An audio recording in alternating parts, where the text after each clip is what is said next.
ఒక వ్యక్తి ఉన్నాడు, చాలా జీనియస్, ఇంటర్వ్యూకి వెళ్ళాడు, ఫెయిల్ అయిపోయాడు. మీకు కేసు చెప్తాను. ఉదాహరణకి ఒక వ్యక్తి ఉన్నాడు, చాలా ఇంటెలిజెంట్, చాలా తెలియగలవాడు, జాబ్స్ కోసం అప్లై చేస్తున్నాడు, రిజెక్ట్ అవుతున్నాడు, జాబ్ కోసం అప్లై చేస్తున్నాడు, రిజెక్ట్ అవుతున్నాడు. ఫేస్బుక్ తెలుసా మీకు? ఎవరికి తెలియదు.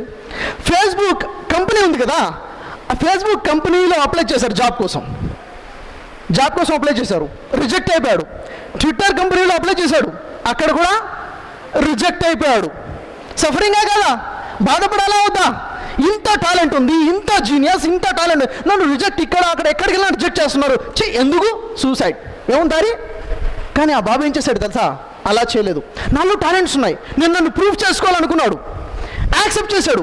వాళ్ళు రిజెక్ట్ చేశారు, నో ప్రాబ్లం, యాక్సెప్ట్. దాన్ని ఒప్పుకున్నాడు, అంగీకరించాడు. ఇప్పుడు ఏం చేయాలి? తనకున్న టాలెంట్ని ఉపయోగించుకున్నాడు. తన ఫ్రెండ్స్తో కలిశాడు, ఒక మొబైల్ అప్లికేషన్ని తయారు చేశాడు.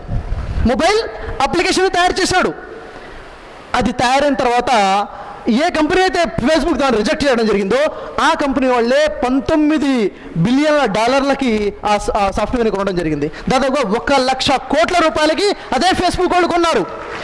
దాంట్లో జాబ్ కావాలయ్యా అంటే రిజెక్ట్ చేశారు, జాబ్ కావాలంటే ఇప్పుడు పెద్ద షేర్ హోల్డర్గా మారిపోయాడు. ఆ మొబైల్ అప్లికేషనే వాట్సాప్. అవునా లేదా?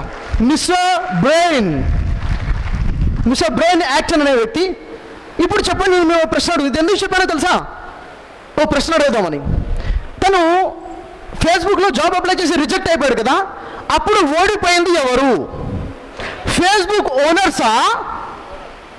ఇతను జాబ్ రాకుండా వెనుకెళ్ళిన మిస్టర్ బ్రెయినా? ఓడిపోయింది ఎవరు? ఓనర్స్.